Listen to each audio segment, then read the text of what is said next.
I know you had pushed for a transfer event during orientation, and we had built that into the orientation's or OSC's budget. So any sort of event like this, where would the funding come from? Well, because we have Dr. Marshall, it shouldn't really require much more funding at all. So we were really lucky to have Dr. Marshall as a resource, sort of spearheading this type of event. In terms of any additional funds, I mean, Sarah Jones, the Assistant Dean of Students for New Student Programs, sent in a letter of support. She doesn't think that it would require much more money with Tim Marshall being there, so I don't think that'll be a real concern in the future. If it is, in fact, necessary for a couple $100s for something extra that the OSC doesn't have, perhaps SA special projects would be a good place for it. I'll yield to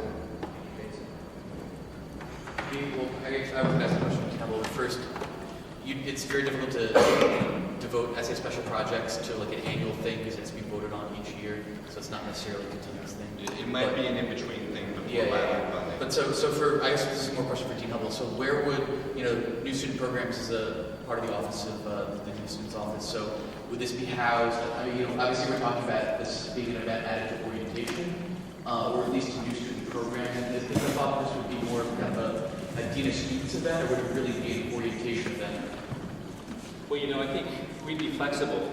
I do share Tim and everyone else's concern for student mental health, and would love to think that we could come up with programming that would awaken all students early on to how important it is, to understand and discern changes in your friend's behavior in an early fashion, in a helpful fashion, so that kids who, as you know, present with mental illness in college. I mean, that's when it starts to happen, in your teens and 20s, where you may have your first bout of depression, or you may become bipolar, or you may have an eating disorder or something. So I'm all for trying to find ways and means to create an educated community. And of course, the one that I think is probably at the forefront are students, And so the more you know and understand and care for your friends, the better.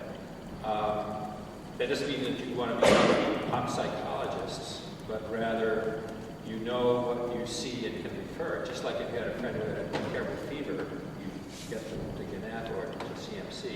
The same thing, if you see students behaving in unusual ways, you want to be able to find ways and means to reach out to that person.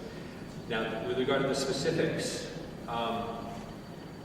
orientation is a short, burst. We're also shortening orientation by a day, right? Right. And I think that people like Sarah Jones and Carol Grumbach would like to think that orientation would be stretched out throughout the academic first year. That there would be a variety of events that would be set up that would be optimally matched with your kind of points along the way. Like, orientation is an incredibly social event. You land here, you want to make friends, you want to get settled, you got to know where you got to do your laundry and all that sort of stuff. So you're right. I mean, the first 5 days may be just too full to accommodate something that you want students to really remember. But that said, I mean, a few weeks later or a month later, people may all of a sudden recognize that this is very important information that you need to know. So I would leave it to Kim, to Carol, to Sarah, and to others to understand when there would be an optimal match of this content, in the first or maybe even the second semester. Does that answer your question? Yeah. And so I guess I'd be in support of an amendment of the resolution that would strike out the words orientation and maybe, with sort of more flexible language about like early in the semester. To clarify, Sarah Jones believes there is time in the orientation schedule for this kind of event. And furthermore, that while we are shortening orientation by a day, you're correct, college orientation continues on for another week after that. So there will be time in the schedule to make this an orientation.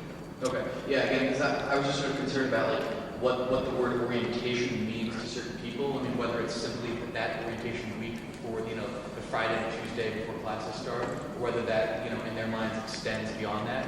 Because I definitely think it shouldn't be off the table that you could have an event the following weekend, for example, that would be required of all students, the same sort of premise, and would reach out to all students, but, that might be scheduled again at a better time where you capture more actual student students paying attention, not kind of sitting there in the back like they just were out all night. I mean, Sarah Jones is in charge of new student programs, and she believes there's time in the orientation schedule for this event. Yeah, and again, I'm just playing devil's advocate as a student who has gone through orientation week and knowing the amount of attention I paid, and I guess assembly members can speak to their experiences during orientation week, but I had no idea. I love it. Just in the coming weeks, you know, whenever this does pass and, you know, whenever the planning process starts, maybe you can reach out to the orientation leader organizers because they can also reinforce any ideas from the event in smaller groups. I know all students have full L's at the beginning. I'd also like to call to question. There's been a call to question, there's been a second, so just on this side. Okay, I'll just Representative Wong. I know you guys had said that you're being like discretionary